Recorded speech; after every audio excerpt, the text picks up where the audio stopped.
Hi, everyone, and welcome to Taking Up Space with Jordan. I'm your host, Jordan. I started this podcast as a way to inspire women to build their dream lives on their own timeline in their own way. And that's exactly what we're going to be doing for all of 2026. Building lives that actually make us wake up with a smile on our face and a little pep in our step.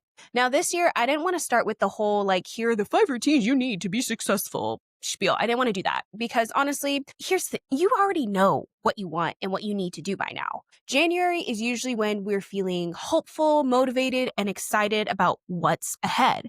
But here's the thing. If you are not there yet, if you are just like, January is just another month, it's just another year, I'm not ready to put my goals where I want to put them, I just am resting, relaxing, that is also okay. Because today, we are going to be talking about how to romanticize your life. And I have talked about romanticizing your life before, but why I wanted to start this year with this episode is because romanticizing your life is all about just doing a little bit more.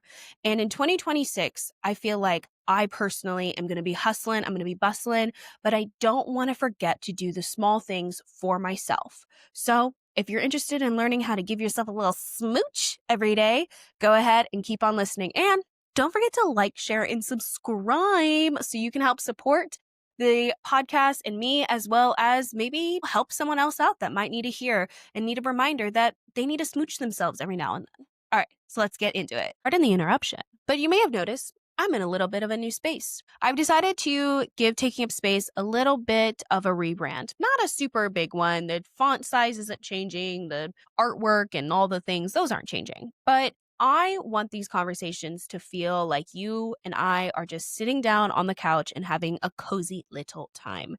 And I think this is a good direction for the podcast. I think it'll be easier for me. I think it will be more fun for people to consume. I got a little mic that I can hold on to and sing.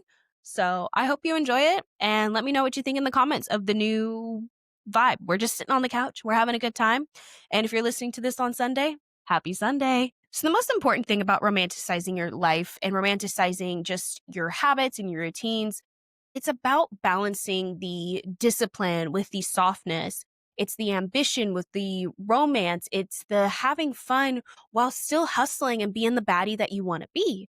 It's also about taking care of yourself in a way that feels good to you and not anybody else. So I want you to think about what it would look like to be the best partner to yourself, because romanticizing your life is about going above and beyond for yourself, but it's also about dating yourself.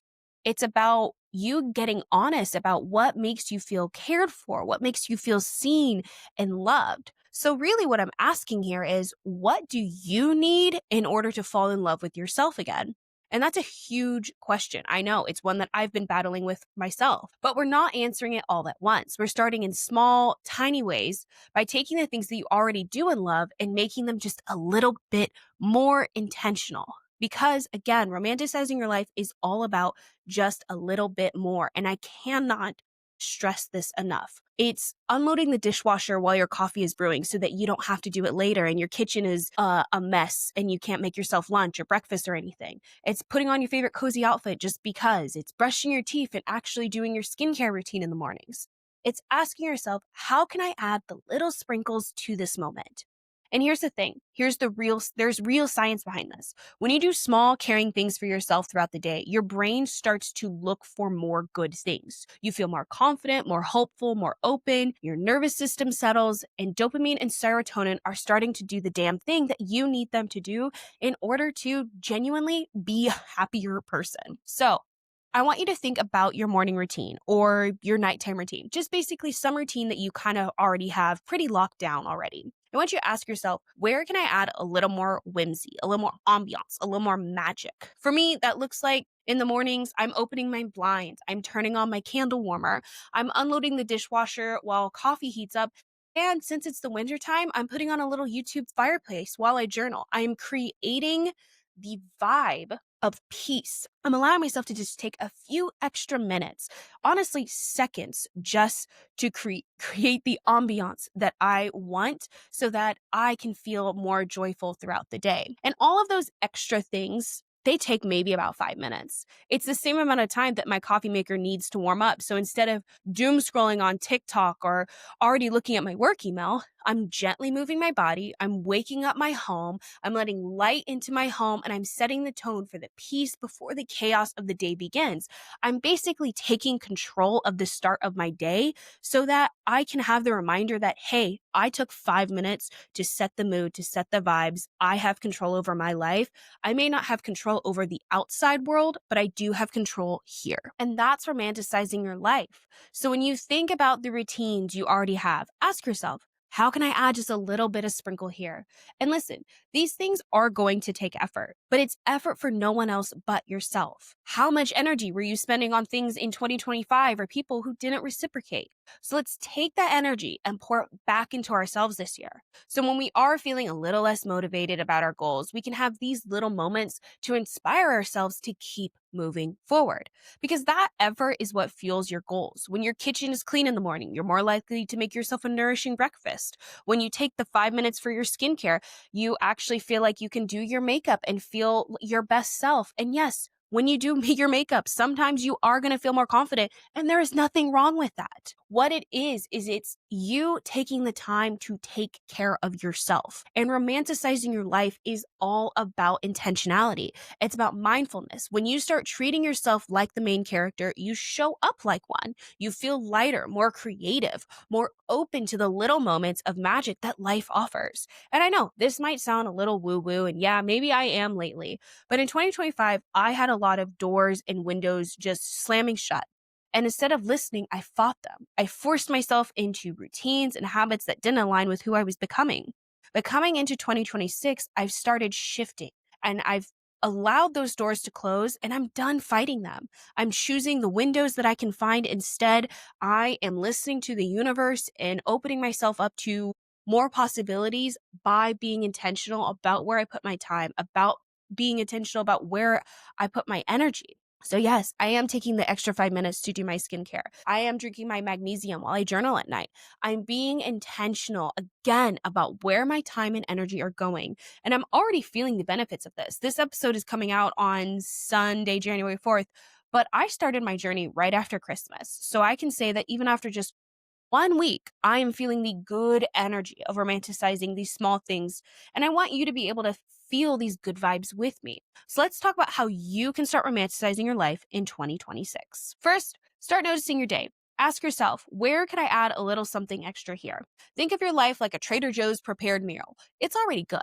But what's one tiny tweak that can make it better? Maybe it's setting the table for yourself. Maybe it's lighting a candle while you eat. Maybe it's just adding a few little red pepper flakes. All that matters is how can you take a couple minutes to add just one thing, one moment to bring a little smile to your face. Next, it's about being consistent, but keep it small. We are not overturning our whole lives just to add a little whimsy and joy. Add one or two things into your daily life slowly over a few weeks.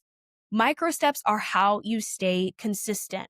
For instance, I am making sure that I am unloading or loading my dishwasher every morning while my coffee maker heats up. It's a small thing, but guess what? I've eaten breakfast every single day this week, and I have felt empowered to go and work out at the gym because I'm not feeling nauseous later in the day because I'm not getting the meals that I need. Micro steps are going to be how you stay consistent. And again, do not overhaul your entire routine. The other routines that I have been doing are I have been doing red light therapy while I sit and journal at nighttime. Because what I have found is if I am combining the things that I am already doing, that is what my brain is able to comprehend and keep in focus and allows me to just kind of add a little bit more whimsy and a little bit more joy and doing the things that I actually want to do with on top of the things that I'm already doing. Whatever part of your routine, just make sure it's something that you can do consistently, not perfectly, not every day, just relatively consistently. And finally, romanticizing your life means doing it for you. If something starts to feel like a burden just because it's aesthetic, just stop. Your life does not need to look like the 1% of someone else's day you saw on social media. You don't need the 15-step morning routine. You don't need to be a stay-at-home work girly. You don't need to be going to Pilates every single day unless it works for you and brings you happiness and joy and peace. I do want to take a second, though, and talk about romanticizing your life while also working a corporate job, because I think it's easier said than done. But I still think there is a way to do it without creating burden. Corporate girly pop baddies, listen up. Your job is not your whole entire life, and nor should any part of your life be all consuming. So I want you to start to find just 5 minutes. That's all. Starting this week, find 5 minutes in your workday that you can make for yourself. I'm not talking before your workday, and I'm not talking after your workday. I'm talking during that 8-hour day that you are at the office and you are grinding and you are hustling and you are working your ass off. I don't care if you schedule this 5 minutes every single day at a different time, but 5 minutes, just start there. If you have to go in office, I want you to shut your laptop off. I want you to leave your phone at your desk. I want you to walk outside. If you work in a downtown space, go on a balcony, but give yourself 5 minutes to just go outside and remember that the overhead light is not the actual sun, and just take in a deep breath. Maybe from there you go back to work. But if you have a little more time, maybe you do a walk around the block. Maybe even invite a coworker that you can be silly with, or just enjoy 5 to 10 minutes of peace and quiet. The hustle bustle culture for women is so toxic, but I understand that women everywhere are kicking ass and not getting enough credit. But that's where taking these 5 minutes is so important. It allows you to remind yourself that your job, your role, your promotion, whatever career decision is weighing on you is not the end all be all of who you are as a person, and allows you to ground yourself. So, might I suggest for the evening time also turning off your notifications when you leave the office, actually getting lunch for yourself and not just some granola bar, fueling your body and your brain in a way that actually is healthy because you are going to feel way better for it and not get cranky by the midday. Life is complicated. Our to-do lists are so long and they're never ending. I know it's easier to keep what you've always done. It's always easier to just fall back into the habits. But I want to ask yourself this. Are you living a life that feels good most of the time? Romanticizing your life isn't about erasing the hard days, but it will give you small moments within them that reminds you that you're still choosing yourself. And that's not selfish. That's self-care. We all have goals, and I hope that we can crush them this year. But try to find the small moments to incorporate into your life so that you can feel not the burden of society and the weight of our government, but instead in a way that feels like you are inviting more whimsy, more joy, and love into your life. Because it's never too late to try. And Happy New Year. Let's start falling in love with ourselves again. Kisses!